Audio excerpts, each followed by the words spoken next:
A minha sogra me humilhou no casamento da minha cunhada, chamando-me de oportunista na frente de toda a família. Disse que eu era uma aventureira que havia engravidado propositalmente para prender seu filho. O que ela não sabia é que eu tinha nas mãos informações que poderiam destruir não apenas sua reputação, mas todo o império familiar que ela tanto se orgulhava. E quando ela descobriu quem eu realmente era, foi tarde demais para pedir perdão. Mal sabia ela que sua arrogância seria exatamente o que destruiria tudo o que construiu ao longo de décadas. Meu nome é Camila Ferreira, tenho 26 anos e sou jornalista investigativa. Trabalho para um jornal respeitado da cidade e sempre me dediquei a desvendar a verdade por trás das grandes corporações e famílias poderosas. Venho de uma família de classe média. Meus pais são professores aposentados, que sempre me ensinaram o valor da honestidade e da justiça. Cresci sabendo que o trabalho árduo e a integridade eram os únicos caminhos para uma vida digna. Conheci Gabriel Montenegro há 2 anos, durante uma cobertura jornalística em um evento beneficente. Ele era engenheiro civil, trabalhava na empresa da família, Montenegro Construções, uma das maiores empreiteiras do estado. Gabriel era diferente do que eu esperava de um herdeiro milionário. Era humilde, gentil e parecia genuinamente interessado em causas sociais. Nos primeiros encontros, ele me falava sobre seus projetos de habitação popular e sobre como queria usar a influência da família para fazer a diferença na sociedade. Nossa relação floresceu naturalmente. Gabriel me apresentava como a mulher mais inteligente que já conheci para seus amigos, e eu me sentia valorizada por quem realmente era. Ele respeitava minha carreira, minha independência e parecia orgulhoso de ter uma namorada jornalista. Durante 1 ano e meio, vivemos uma relação equilibrada e feliz. Engravidei depois de 2 anos de namoro. Foi planejado, desejado por ambos. Gabriel ficou radiante com a notícia e imediatamente começamos a planejar nosso futuro juntos. Ele me pediu em casamento e eu aceitei, acreditando que teríamos uma vida construída sobre os valores que compartilhávamos. O que eu não percebi, ou talvez tenha escolhido ignorar, eram os sinais sutis de desaprovação da família dele.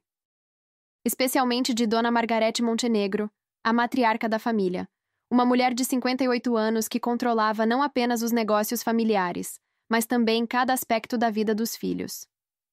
Ela sempre foi educada comigo, mas havia algo em seus olhos, uma frieza calculista que me incomodava. Durante as reuniões familiares, eu sentia que estava sendo constantemente avaliada, julgada, como se fosse uma peça que não se encaixava no quebra-cabeças perfeito que ela havia planejado para a família. Gabriel tinha uma irmã mais nova, Isabela, de 24 anos, que estava noiva de um advogado, filho de uma família tradicional da cidade. O casamento dela foi marcado para ser o evento do ano, uma celebração grandiosa que seria a vitrine perfeita para o status dos Montenegro.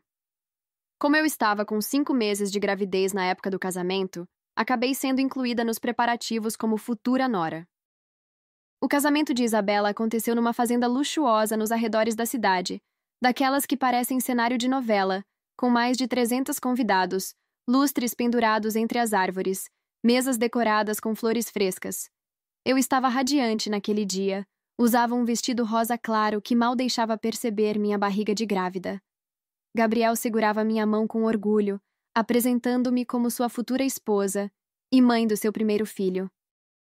A cerimônia foi linda, e durante o coquetel que antecedeu o jantar, tudo parecia estar correndo perfeitamente. Eu conversava com algumas tias de Gabriel, que pareciam genuinamente interessadas em conhecer mais sobre mim e sobre minha profissão. Sentia-me, finalmente, sendo aceita naquele círculo familiar. A festa estava impecável. Mas bastaram 10 palavras para destruir tudo. Mas então veio o jantar. E com ele, Dona Margarete. Ela se levantou com uma taça de espumante nas mãos, a postura impecável, o sorriso firme no rosto.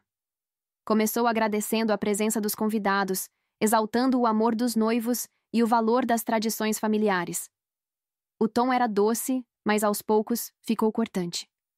Quando seus olhos se fixaram em mim, senti um calafrio. Também quero aproveitar este momento especial, ela disse, pausando para garantir a atenção de todos, para falar sobre a importância de conhecermos bem quem entra em nossa família.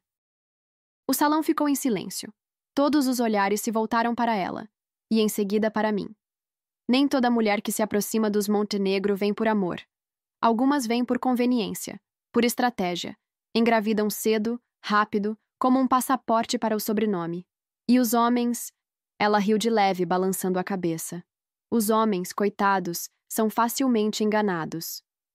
Ela deu um gole no espumante, sem desviar o olhar dos meus. A taça tilintou com leveza no prato. Meu estômago revirou. Eu conheço esse tipo de mulher. Ela finalizou com um sorriso frio. E sei exatamente o que elas são. O som ao redor pareceu sumir. A festa congelou. Algumas pessoas baixaram os olhos, outras murmuravam. Senti o calor subir do meu pescoço até as orelhas. E mesmo assim, continuei imóvel. Então olhei para Gabriel. Ele estava sentado, encarando o prato como se procurasse um buraco onde pudesse se esconder. Seus ombros estavam tensos, os lábios pressionados. Passou a mão no cabelo, nervoso. Mas não disse uma palavra. Nada. Foi ali, naquele silêncio, que alguma coisa dentro de mim se partiu. Não foi só a humilhação pública. Foi a constatação brutal de que o homem com quem eu planejava uma vida inteira escolheu se calar. Ele não hesitou. Ele não travou. Ele simplesmente se omitiu. Levantei-me com calma. O coração batia forte, mas minha voz saiu firme, como se já estivesse ensaiada há muito tempo. Dona Margarete, falei, alto o suficiente para todos ouvirem. A senhora está certa sobre uma coisa.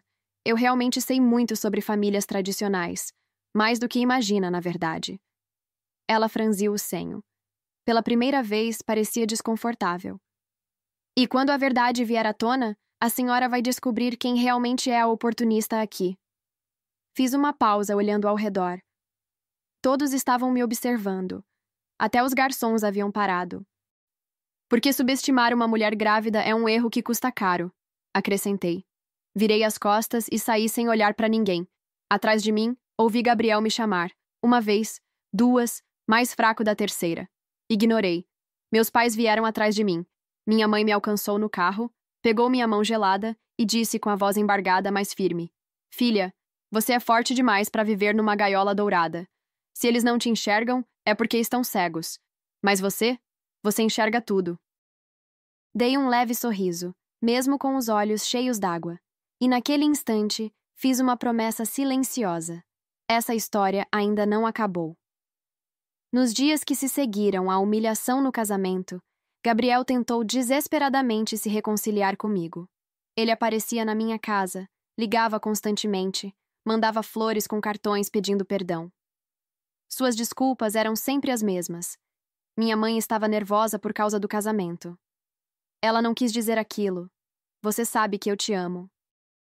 Mas para mim, o silêncio dele naquela mesa havia revelado sua verdadeira natureza.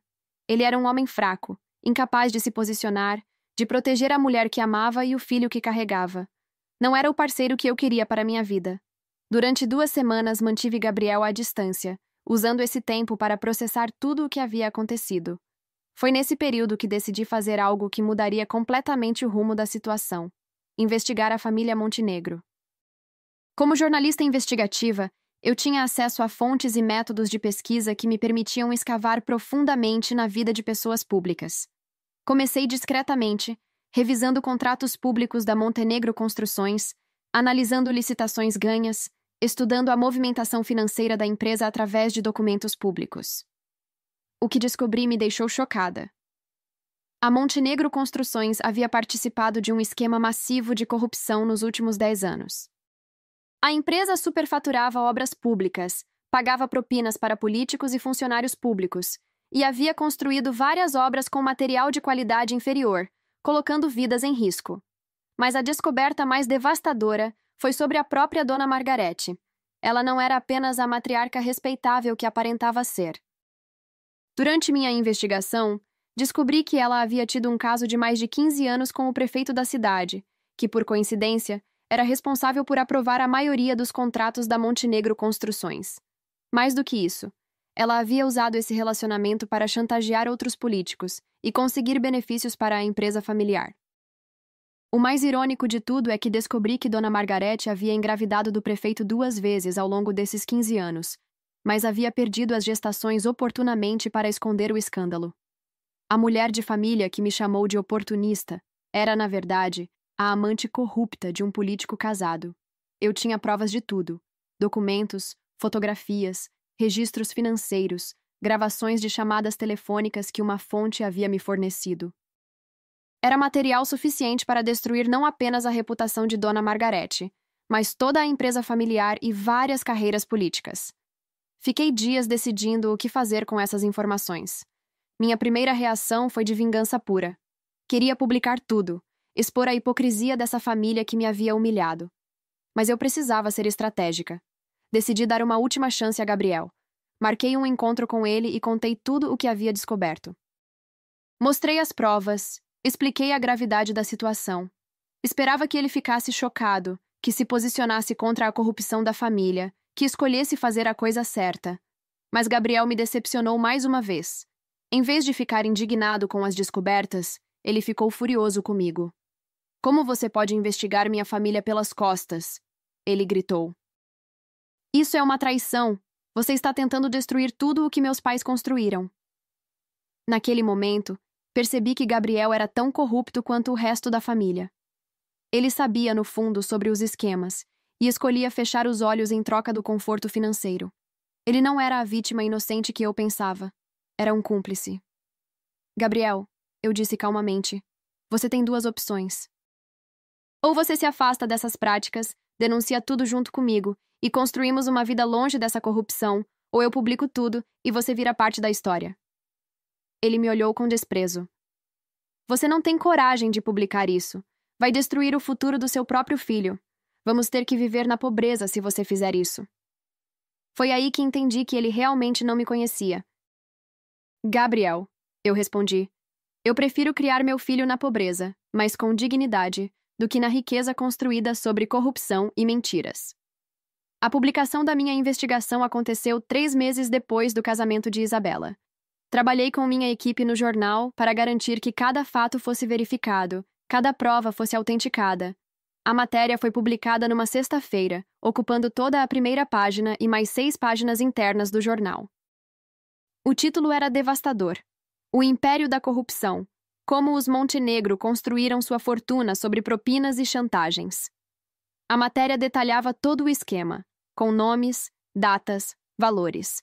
Incluía fotografias de Dona Margarete entrando e saindo de hotéis com o prefeito, registros de transferências bancárias suspeitas, áudios de conversas comprometedoras. A reação foi imediata e devastadora. Na segunda-feira seguinte, a Polícia Federal havia iniciado uma operação para investigar a Montenegro Construções. Dona Margarete foi presa preventivamente, acusada de formação de quadrilha, corrupção ativa e lavagem de dinheiro. O prefeito também foi afastado do cargo e preso. Gabriel tentou me ligar dezenas de vezes naquele fim de semana, alternando entre súplicas e ameaças. Eu não atendi nenhuma ligação. Ele apareceu na minha casa no domingo, desesperado. "Camila, você destruiu minha família." Ele chorou na minha porta. "Minha mãe pode pegar 30 anos de prisão. Minha irmã está devastada. Como você pode fazer isso com o pai do seu filho?" Eu o olhei com uma calma que me surpreendeu. "Gabriel, eu não destruí sua família. Vocês se destruíram com suas próprias ações. Eu apenas trouxe a verdade à luz." "E nosso filho?" ele perguntou desesperado. "Que futuro ele vai ter agora?" "Nosso filho", eu respondi, "vai crescer sabendo que sua mãe teve coragem de fazer a coisa certa, mesmo quando foi difícil. Vai aprender que a integridade vale mais do que dinheiro sujo." Gabriel ficou em silêncio por um momento. Então, com uma voz que eu nunca havia ouvido antes, ele disse: "Você não faz ideia do que fez. Minha família tem conexões, Camila. Você acha que pode nos destruir e sair impune?" Aquela ameaça foi a confirmação final de que eu havia tomado a decisão certa. O homem que eu amava não existia. Era apenas uma máscara que escondia alguém tão corrupto quanto o resto da família. Os meses que se seguiram foram intensos. A investigação da Polícia Federal confirmou todas as minhas descobertas e revelou ainda mais crimes. A Montenegro Construções foi à falência. Seus bens foram bloqueados pela justiça. Dona Margarete foi condenada a 25 anos de prisão. O prefeito pegou 20 anos. Diversos políticos foram investigados e alguns presos. Gabriel perdeu tudo. A casa, os carros, as contas bancárias. Tudo foi confiscado. Ele tentou conseguir um emprego, mas sua reputação estava destruída. Ninguém queria contratar um Montenegro. 2 semanas antes do nascimento do meu filho, Gabriel apareceu na minha casa mais uma vez. Mas dessa vez, ele estava diferente. Magro, abatido, com roupas simples. Ele havia perdido a arrogância, a prepotência. Camila, ele disse com a voz embargada, eu preciso te pedir perdão. Não apenas pelo que aconteceu no casamento, mas por tudo. Por ter sido covarde, por ter escolhido minha família em vez de você, por ter participado de tudo isso sem questionar. Ele fez uma pausa, os olhos cheios de lágrimas. Você estava certa sobre tudo. Minha mãe era realmente corrupta. Nossa família vivia de dinheiro sujo e eu era um covarde que preferia não ver a verdade. Pela primeira vez em meses, senti pena dele. Gabriel, eu disse suavemente, eu sei que você está sofrendo, mas eu não posso voltar atrás. Não posso fingir que nada disso aconteceu. Eu não estou pedindo para você voltar comigo, ele respondeu. Eu só quero que você saiba que eu entendo agora. Você foi a única pessoa corajosa o suficiente para fazer a coisa certa. E nosso filho vai ter uma mãe incrível. Ele fez uma pausa. Eu vou embora da cidade, Camila. Vou tentar recomeçar em algum lugar onde ninguém conheça meu sobrenome. Vou trabalhar. Vou tentar me tornar o homem que você merecia que eu fosse. Naquele momento, vi um lampejo do Gabriel que eu havia amado um dia. Mas era tarde demais. Algumas pontes, uma vez queimadas, não podem ser reconstruídas. Meu filho, Miguel, nasceu num dia ensolarado de primavera. Quando o peguei nos braços pela primeira vez, soube que havia tomado todas as decisões certas. Ele não seria criado em meio à corrupção e mentiras. Seria criado conhecendo o valor da verdade, da justiça, da integridade. A repercussão da minha investigação trouxe reconhecimento profissional. Recebi prêmios de jornalismo, fui convidada para trabalhar em veículos maiores. Minha carreira decolou de uma forma que eu nunca havia imaginado. Mas o mais importante era a paz de espírito que eu sentia. Alguns meses após o nascimento de Miguel, recebi uma visita inesperada. Era Isabela, a cunhada que eu mal conhecia. Ela estava diferente, mais madura, menos arrogante. Camila, ela disse, eu vim te pedir desculpas, pelo que minha mãe fez no meu casamento, pela forma como nossa família te tratou. Eu estava tão focada em manter as aparências que não vi o que estava acontecendo bem na minha frente. Ela olhou para Miguel, que dormia no meu colo. Quando tudo veio à tona, quando as investigações começaram, eu descobri coisas sobre minha própria família que me fizeram questionar tudo. Minha mãe não era a mulher que eu pensava que ela era. Isabela me contou que havia se separado do marido. Ele também estava envolvido nos esquemas, Camila. Usava o escritório de advocacia dele para lavar dinheiro para minha família. Quando descobri, não consegui mais olhar para ele. Ela fez uma pausa. Você me ensinou que a coragem às vezes significa perdermos tudo o que pensávamos querer para ganhar tudo o que realmente precisamos. 2 anos se passaram desde aquele casamento fatídico. Miguel está crescendo forte e saudável, cercado pelo amor dos meus pais e pela certeza de que sua mãe fez as escolhas certas. Gabriel cumpriu sua promessa. Ele saiu da cidade e, pelo que soube por conhecidos em comum, está tentando reconstruir sua vida em outro estado. Trabalha como engenheiro em uma empresa pequena, longe dos holofotes, longe do passado. Às vezes ele manda cartas para Miguel, com desenhos e promessas de que um dia será um pai melhor. Eu guardo as cartas. Um dia, quando Miguel for maior, ele decidirá se quer conhecer essa parte da sua história. Dona Margarete continua presa. Soube que ela escreveu uma carta para mim, que chegou através do advogado dela. Na carta, ela pedia perdão e reconhecia que eu havia feito o que ela nunca teve coragem de fazer, enfrentar a corrupção de frente. Eu não respondi à carta. Algumas pessoas precisam encontrar a redenção por conta própria. O mais importante é que a verdade veio à tona. A investigação que começou com os Montenegro revelou uma rede de corrupção que envolvia dezenas de pessoas. Obras públicas que estavam em risco foram revisadas e reformadas. Dinheiro desviado foi recuperado. Vidas foram salvas. Às vezes, quando estou colocando Miguel para dormir, penso naquela noite no casamento de Isabela. Penso em como uma humilhação pública se transformou na maior oportunidade da minha vida, não apenas profissionalmente, mas pessoalmente. Foi o momento em que descobri quanta força eu realmente tinha. A justiça nem sempre é rápida, nem sempre é óbvia. Mas quando você tem coragem de lutar por ela, quando você tem coragem de enfrentar pessoas poderosas com a verdade, ela sempre encontra um caminho. Miguel vai crescer sabendo que sua mãe não apenas falou sobre integridade, ela viveu por ela. E quando ele for grande o suficiente para entender toda essa história, espero que se orgulhe da mulher corajosa que escolheu a verdade em vez da conveniência, a justiça em vez do silêncio. A vingança mais doce não é aquela que você planeja. É aquela que vem naturalmente quando você simplesmente decide não aceitar menos do que merece. É o que acontece quando você tem coragem de olhar a verdade de frente e não pisca primeiro. Hoje, 3 anos depois, sou editora-chefe de investigação de um dos maiores jornais do país. Miguel está com 3 anos e já mostra sinais de que será uma criança questionadora, curiosa, corajosa. Exatamente como eu quero que ele seja. Recebo mensagens de pessoas que foram inspiradas por minha história. Mulheres que encontraram coragem para deixar relacionamentos abusivos, filhos que denunciaram pais corruptos, funcionários que expuseram fraudes em suas empresas.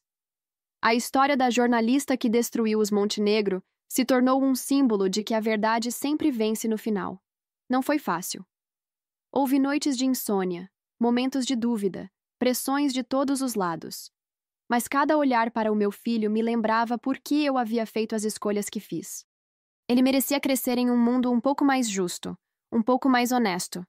E o melhor de tudo é que eu descobri que não precisava de um homem para me completar, de uma família poderosa para me validar, de dinheiro sujo para me sustentar.